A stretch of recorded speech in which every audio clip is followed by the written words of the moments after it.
ಏನ್ ನಡೀತದ? ಬ್ರೋ ಆಫೀಸಿಗೆ ಬನ್ನ? ಇಲ್ಲ ಮೇಡಮ್, ತಾಂಡ ಸರ್ ಈಗ ಜಸ್ಟ್ ಬಂದಿದ್ದಾರೆ.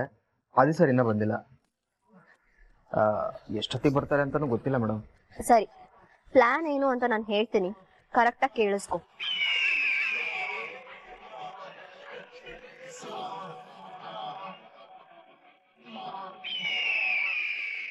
Okay madam, sure.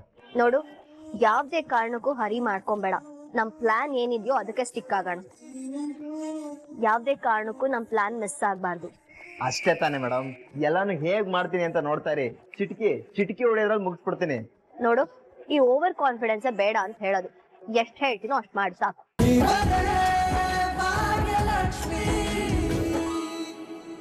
ನೀವ್ ಆ ಥರ ಎಲ್ಲ ಮಾತಾಡಿದ್ದೀರ. ನನ್ ಮಗ ಹೊಟ್ಟೆಗೆ ಸರಿಯಾಗಿ ಏನು ತಿಂತಾ ಇಲ್ಲ ಸರ್. ನಮ್ ಯಾವ ಪ್ರಶ್ನೆಗೂ ಉತ್ತರ ಕೊಡ್ತಿಲ್ಲ, ಯಾರ ಹತ್ರನೂ ಸರಿಯಾಗಿ ಮಾತಾಡ್ತಾನೂ ಇಲ್ಲ. ಇಷ್ಟು ಚಿಕ್ಕ ವಯಸ್ಸಲ್ಲಿ ಜಿಮ್ಗೆ ಸೇರಿಸ್ಬೇಕು ಅಂತ ಹಠ ಹಿಡಿದು ಕೂತಿದ್ದಾನೆ.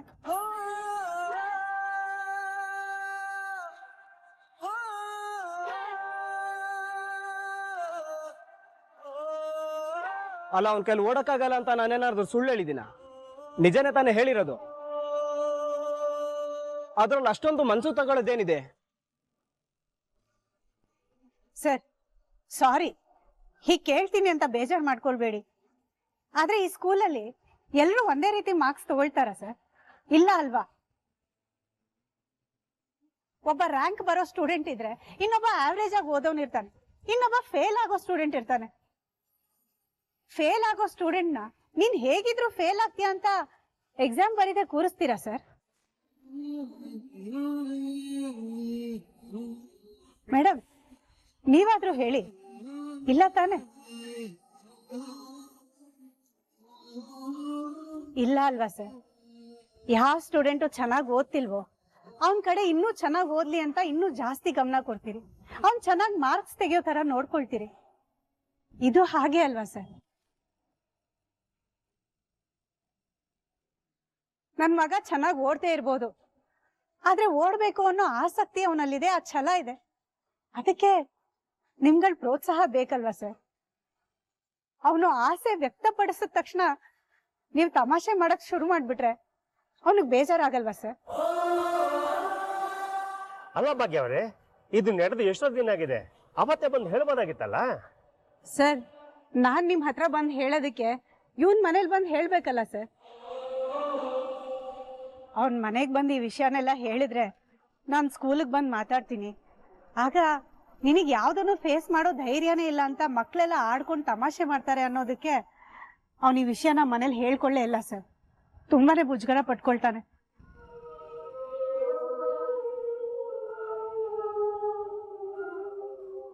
ಅವನ್ಗೆ ಇತ್ತೀಚೆಗೆ ತಾನು ಏನ್ ಮಾಡಿದ್ರು ತಪ್ಪು ಅನ್ನೋ ಭಯ ಶುರು ಆಗ್ಬಿಟ್ಟಿದೆ.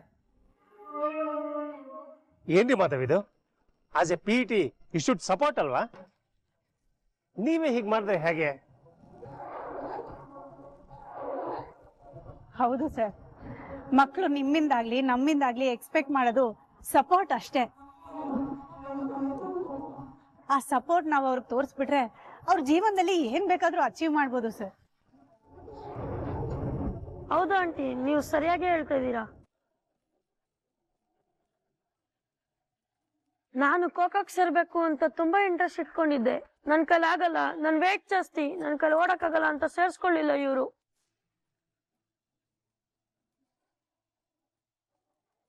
ಮೊದ್ಲು ಪ್ರೀತಮ್ ಸರ್ ಇದ್ದಾಗ ನಮ್ಗೆ ತುಂಬಾ ಸಪೋರ್ಟ್ ಮಾಡ್ತಿದ್ರು. ನಾವು ಬೇಡ ಬೇಡ ಅಂದ್ರು ನಮ್ ಕೈಲಾಗುತ್ತೆ ಅಂತ ಮೋಟಿವೇಟ್ ಮಾಡ್ತಿದ್ರು. ನನಗೂ ಮೊನ್ನೆ ಜಾವ್ಲಿನ್ ಥ್ರೋಗೆ ಪಾರ್ಟಿಸಿಪೇಟ್ ಮಾಡ್ಬೇಕು ಅಂತ ತುಂಬಾ ಆಸೆ ಇತ್ತು, ಆದ್ರೆ ನನಗೆ ಸ್ಟ್ರೆಂತ್ ಇಲ್ಲ ಅಂತ ನನಗೂ ಬೇಡ ಅಂದ್ರು. ನಾನಿಲ್ಲ ಸರ್, ತುಂಬಾ ಚೆನ್ನಾಗಿ ಪ್ರಾಕ್ಟೀಸ್ ಮಾಡ್ತೀನಿ, ಐ ಕ್ಯಾನ್ ಅಚೀವ್ ಅಂತ ಹೇಳ್ದೆ ಸರ್, ಆದ್ರೂ ಅವ್ರು ಕೇಳಲೇ ಇಲ್ಲ ಸರ್. ನೋಡಿದ್ರ ಸರ್ ಏನೆಲ್ಲ ನಡೀತಿದೆ ಅಂತ? ಆಸಕ್ತಿ ಇರೋ ಮಕ್ಕಳಿಗೆ ಅವಕಾಶನೇ ಸಿಗ್ತಿಲ್ಲ ಸರ್. ಯಾವುದೇ ಕೆಲಸ ಆಗಿರ್ಲಿ ಸರ್, ಅದು ಆಟ ಆಗಿರ್ಲಿ ಪಾಠ ಆಗಿರ್ಲಿ, ಮೊದಲು ಆಸಕ್ತಿ ಬೇಕು. ಆಸಕ್ತಿ ಒಂದಿದ್ರೆ ಜೀವನದಲ್ಲಿ ಏನ್ ಬೇಕಾದ್ರೂ ಸಾಧಿಸ್ಬೋದು ಅನ್ನೋದು ನನ್ನ ಭಾವನೆ. ಇಲ್ಲಿ ಈ ಮಕ್ಕಳಿಗೆ ಸಾಧಿಸ್ಬೇಕು ಅನ್ನೋ ಆಸಕ್ತಿ ಇದೆ, ಆದ್ರೆ ಅವಕಾಶನೇ ಸಿಕ್ತಿಲ್ವಲ್ಲ ಸರ್. ನೀವೇ ಏನಾದ್ರೂ ಮಾಡ್ಬೇಕು ಸರ್. ಸಾರಿ ಭಾಗ್ಯ, ಇದೆಲ್ಲ ನಂಗೆ ಗೊತ್ತಿರಲಿಲ್ಲ. ನಿಮ್ಗೆ ಇಷ್ಟು ನೋವಾಗಿರೋದಕ್ಕೆ ರಿಯಲಿ ವೆರಿ ಸಾರಿ. ಅಯ್ಯೋ ಸರ್, ಸಾರಿ ಎಲ್ಲ ಯಾಕೆ ಹೇಳ್ತಿದ್ದೀರಿ? ಅದೆಲ್ಲ ಏನು ಬೇಡ. ಮಕ್ಳಿಗೆ ಒಳ್ಳೇದಾದ್ರೆ ಅಷ್ಟೇ ಸಾಕು. ಮಾಧವ್, ನಿಮ್ಮಿಂದನೇ ತಪ್ಪಾಗಿದೆ, ಸಾರಿ ಕೇಳಿ. ಸರ್ ಪ್ಲೀಸ್, ನಾನಿಲ್ಲಿ ಬಂದಿರೋದು ಸಮಸ್ಯೆ ಏನಾಗಿದೆ ಅಂತ ಹೇಳೋದಕ್ಕಷ್ಟೇ.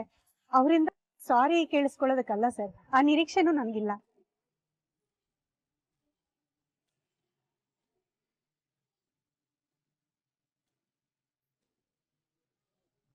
ಮೇಡಮ್, ನೀವೆಲ್ಲರೂ ಇಲ್ಲೇ ಇದ್ದೀರಂತಾಗ್ಲಿ ಅಥವಾ ನಿಮ್ಮೆಲ್ಲರೂ ಮತ್ತೆ ಕಟ್ಬಿದ್ದಾಗ್ಲಿ ನಾನು ಕ್ಷಮೆ ಕೇಳ್ತಾ ಇಲ್ಲ.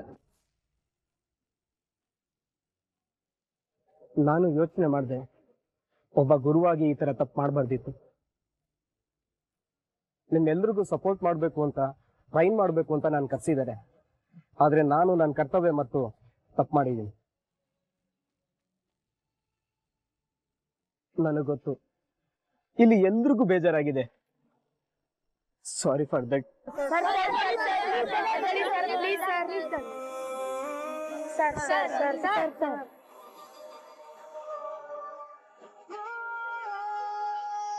ಸರ್ ಪ್ಲೀಸ್, ನೀವು ಈ ತರ ಎಲ್ಲ ಮಾಡಬೇಡಿ ಸರ್. ನೀವು ಬೇಕಾದ್ರೆ ನಮಗೆ ನೀಡೋನಲ್ಲಿ ಕುತ್ಕೊಳ್ಳೋ ಪನಿಷ್ಮೆಂಟ್ ಕೊಡಿ, ಆದ್ರೆ ನೀವು ಈ ತರ ಮಾಡೋದು ನೋಡಕ್ಕಾಗಲ್ಲ ಸರ್. ಹೌದು ಸರ್, ವಿವಿನ್ ಹೇಳಿದ್ದು ಕರೆಕ್ಟ್ ಆಗೇ ಇದೆ. ಮನೇಲಿ ನನ್ನ ಅಪ್ಪ ಅಮ್ಮ ಎಷ್ಟೊಂದ್ಸರಿ ನನ್ನ ತಮ್ಮ ತಪ್ಪು ಮಾಡಿದಾಗ ನಂಗೆ ಹೊಡೆದಿದ್ದಾರೆ, ಬೈದಿದ್ದಾರೆ. ಹಾಗಂತ ಅವ್ರ ಹತ್ರ ಹೋಗಿ ಸಾರಿ ಕೇಳಿ ಅಂತ ಹೇಳಕ್ಕಾಗುತ್ತಾ ಹೇಳಿ?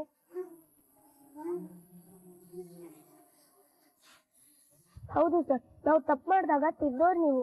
ನಾವು ಆಟ ಆಡುವಾಗ ಎಷ್ಟೊತ್ತಲ್ಲಿ ಫೋನ್ ಮಾಡಿದೀವಿ, ಮೋಸ ಮಾಡಿದೀವಿ. ನೀವು ವಾರ್ಮ್ ಅಪ್ ಮಾಡಿ ಅಂದಾಗೆಲ್ಲ ನಾವು ಅದನ್ನ ಎಷ್ಟೊತ್ತಲ್ಲಿ ಸ್ಕಿಪ್ ಮಾಡಿದೀವಿ. ಅದ್ ಗೊತ್ತಿದ್ರು ನೀವು ನಮ್ಮಿಂದ ಸಾರಿ ಎಕ್ಸ್ಪೆಕ್ಟ್ ಮಾಡಿಲ್ಲ. ನೀವು ತುಂಬಾ ಚೆನ್ನಾಗಿ ಟ್ರೈನ್ ಮಾಡಿದ್ದೀರಾ ಸರ್. ನಾವು ಗೆಲ್ಬೇಕು ಅಂತ ತುಂಬಾ ಎಫರ್ಟ್ ಹಾಕಿದೀರಾ. ಆದ್ರೆ ನೀವ್ ಎಕ್ಸ್ಪೆಕ್ಟ್ ಮಾಡಿರೋ ರಿಸಲ್ಟ್ ನ ನಾವು ಕೊಡಕ್ ಆಗಿಲ್ಲ ಸರ್. ಸೋತ್ಬಿಟ್ಟು ಬಂದ್ವಿ. ಅದಕ್ಕೆ ನಾವ್ ಯಾರು ನಿಮ್ ಹತ್ರ ಸಾರಿ ಕೇಳಿಲ್ಲ ಅಲ್ವಾ ಸರ್? ಇದು ಹಾಗೆ ಸರ್. ಸರ್, ನೀವ್ ಸ್ಟೂಡೆಂಟ್ಸ್ ಮುಂದೆ ನಿಂತು ಅವ್ರನ್ನ ಲೀಡ್ ಮಾಡ್ಬೇಕೇ ಹೊರತು ಈ ತರ ಕ್ಷಮೆ ಎಲ್ಲ ಕೇಳ್ಬಾರ್ದು ಸರ್. ಹೌದು ಸರ್, ಅಮ್ಮ ಯಾವಾಗ್ಲೂ ಹೇಳ್ತಾಳೆ, ದೊಡ್ಡವರು ಚಿಕ್ಕವ್ರ ಮುಂದೆ ತಲೆ ತಗ್ಗಿಸ್ಬಾರ್ದು, ಸಾರಿನೂ ಕೇಳ್ಬಾರ್ದು ಅಂತ.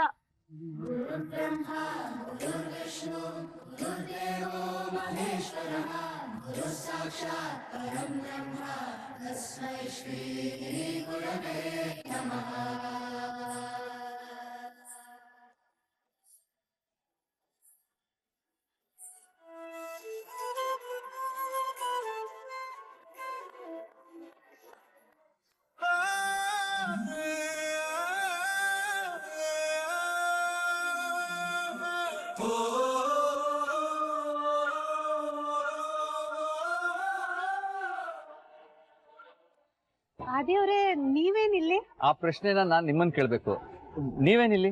ಅರೆ, ನನ್ ಮಗನ್ ಶಾಲೆ, ಅವನೇನೋ ಸಮಸ್ಯೆ ಹೇಳ್ಕೊಂಡಿದ್ದ, ಅದಕ್ಕೆ ಬಂದೆ. ಆ ಸಮಸ್ಯೆನ ನನ್ನಲ್ಲೂ ಹೇಳ್ಕೊಂಡಿದ್ದ, ಅದಕ್ಕೆ ಮಾತಾಡೋಣ ಅಂತ ಬಂದಿದ್ದೆ. ಆಕ್ಚುಲಿ ಆದಿಯವ್ರೆ, ಅವ್ನ್ ನಿಮ್ ಹತ್ರ ಈ ಸಮಸ್ಯೆ ಹೇಳ್ಕೊಳ್ವಾಗ್ಲೇ ನಾನು ಕೇಳಿಸ್ಕೊಂಡಿದ್ದು. ಹೊಸ್ದಾಗ್ ಬಂದಿರೋರು ಹಾಗಲ್ಲ, ತುಂಬಾ ಬೈತಾರೆ, ಡಿಗ್ರೇಡ್ ಮಾಡ್ತಾರೆ. ಹಳೆ ಸರ್ ಇದ್ದಾಗ ಅವರು ಜೋಕ್ಸ್ ಮಾಡ್ತಿದ್ರು, ಆದ್ರೆ ನನಗ್ ಹರ್ಟ್ ಆಗ್ತಾ ಇರ್ಲಿಲ್ಲ ಅದು. ಆದ್ರೆ ಇವಾಗ ಆಗಲ್ಲ ಅಂಕಲ್, ಇವರು ತುಂಬಾ ಅವಮಾನ ಮಾಡ್ತಾರೆ. ಓ, ಇದಾ ವಿಷಯ. ಆಕ್ಚುಲಿ ಈ ಪ್ರಾಬ್ಲಮ್ ನ ಸಾಲ್ವ್ ಮಾಡೋಣ ಅಂತ ಬಂದೆ.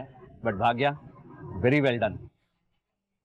ಸಿಚುವೇಶನ್ ನ ತುಂಬಾ ಚೆನ್ನಾಗಿ ಹ್ಯಾಂಡಲ್ ಮಾಡಿದ್ರಿ, ತುಂಬಾ ಮೆಚ್ಯೂರ್ಡ್ ಆಗಿ ಮಾತಾಡಿದ್ರಿ. ಎಲ್ರಿಗೂ ಆ ಸ್ಕಿಲ್ ಇರಲ್ಲ. ನಾನಾಗಿದ್ರೆ ಕೋಪದಲ್ಲಿ ಏನ್ ಮಾತಾಡ್ತಿದ್ನೋ ಏನೋ. ಆದಿಯವ್ರೆ, ನೀವಿದ್ರು ಇಷ್ಟೇ ಚೆನ್ನಾಗಿ ಮಾತಾಡ್ತಿದ್ರಿ. ಇನ್ಫ್ಯಾಕ್ಟ್ ನನ್ಗಿಂತ ಚೆನ್ನಾಗಿ ಈ ಸಿಚುವೇಶನ್ ನ ನೀವ್ ಹ್ಯಾಂಡಲ್ ಮಾಡಿರ್ತಿದ್ರಿ. ಹೌದಾ? ಯಾವ ಆಧಾರದ ಮೇಲೆ ಹೇಳ್ತೀರಾ? ಹಿಂದೊಂದ್ಸಲ ಸಮಸ್ಯೆ ಆದಾಗ ನೀವ್ ಬಂದ್ ಮಾತಾಡಿದ್ರಲ್ಲ, ಆ ಆಧಾರದ ಮೇಲೆ ಹೇಳ್ತಾ ಇದ್ದೀನಿ. ಆ ತರ ಎಲ್ಲ ಏನೂ ಇಲ್ಲ. ಥ್ಯಾಂಕ್ಸ್ ಆದಿಯವ್ರೆ, ನಿಮಗ್ ಥ್ಯಾಂಕ್ಸ್ ಹೇಳಿದ್ರೆ ಸಾಕ, ಸಾರಿನೂ ಹೇಳ್ಬೇಕಾ ಅಂತ ಗೊತ್ತಾಗ್ತಿಲ್ಲ. ತುಂಬಾ ಕಷ್ಟಪಟ್ಟಿದ್ದೀರಿ ಆದಿಯವ್ರೆ. ನಿಮ್ಗಿದೆಲ್ಲ ಮಾಡೋ ಅವಶ್ಯಕತೆ ಇಲ್ಲ ಅಂದ್ರೂ ಮಾಡ್ತಿದ್ದೀರಿ. ಕಷ್ಟ ಅಂತ ಬಂದಾಗ ಜೊತೆಗೆ ನಿಂತಿದ್ದೀರಿ. ನನಗ್ ನಿಜವಾಗ್ಲೂ ಗೊತ್ತಿಲ್ಲ ಇದಕ್ಕೆಲ್ಲ ಏನ್ ಹೇಳ್ಬೇಕು ಅಂತ. ಹಾಗ್ ನೋಡಕ್ ಹೋದ್ರೆ ಸಾರಿನೇ ಕೇಳ್ಬೇಕು ಅನ್ಸುತ್ತೆ. ಇಷ್ಟು ದಿನ ಸವಾಲ್ ಅನ್ನೋ ಹೆಸರಲ್ಲಿ ತುಂಬಾನೇ ಕಷ್ಟ ಕೊಟ್ಟಿದ್ದೀನಿ. ಈ ತರ ಜೀವನನ ನೀವ್ ಕನ್ಸಲ್ಲೂ ಕಂಡಿದ್ರೋ ಇಲ್ವೋ ಗೊತ್ತಿಲ್ಲ. ಥ್ಯಾಂಕ್ಸ್ ಆದಿ ಅವ್ರೆ.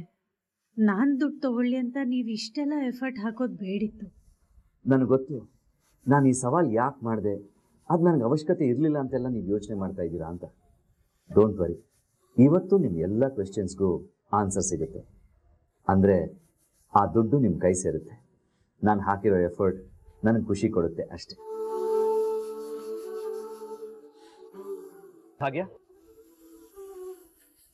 ಏನಿಲ್ಲ, ನೀವು ಸುಮ್ಮನೆ ನಿಂತಲ್ಲ ಅದಕ್ಕೆ ನಾನು ಸರಿ, ನಾನಿನ್ನು ಹೊರಡ್ತೀನಿ. ಆಫೀಸ್ ಕಡೆ ಹೋಗ್ತಿದ್ದೀರಾ? ಬನ್ನಿ ನಾನೇ ಡ್ರಾಪ್ ಮಾಡ್ತೀನಿ. ನೋ ಥ್ಯಾಂಕ್ಸ್, ನನ್ನ ಸ್ವಲ್ಪ ಕೆಲಸ ಇದೆ, ಸೊ ಮುಗಿಸ್ಕೊಂಡು ಹೊರಡ್ತೀನಿ. ಬಾಯ್.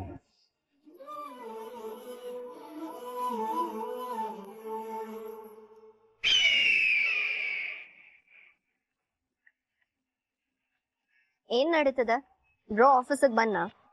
ಇಲ್ಲ ಮೇಡಮ್, ತಾಂಡ ಸರ್ ಈಗ ಜಸ್ಟ್ ಬಂದಿದ್ದಾರೆ. ಆದಿ ಸರ್ ಇನ್ನೂ ಬಂದಿಲ್ಲ. ಎಷ್ಟೊತ್ತಿಗೆ ಬರ್ತಾರೆ ಅಂತಾನೂ ಗೊತ್ತಿಲ್ಲ ಮೇಡಮ್. ಸರಿ, ಪ್ಲಾನ್ ಏನು ಅಂತ ನಾನು ಹೇಳ್ತೀನಿ, ಕರೆಕ್ಟಾಗಿ ಕೇಳಿಸ್ಕೊ.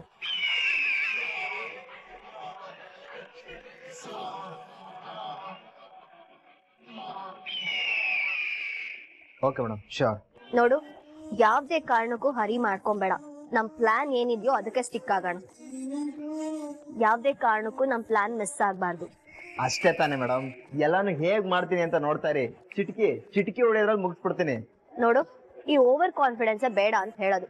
ಎಷ್ಟ್ ಹೇಳ್ತೀನೋ ಅಷ್ಟ್ ಮಾಡಿ ಸಾಕು. ಅತಿ ಬುದ್ಧಿವಂತಿಕೆ ತೋರ್ಸ್ಬೇಡ, ಹೇಳ್ದಷ್ಟ್ ಮಾಡು. ಆದಿ ಬ್ರೋ ಬಂದ ತಕ್ಷಣ ನನ್ಗೆ ಹೇಳು.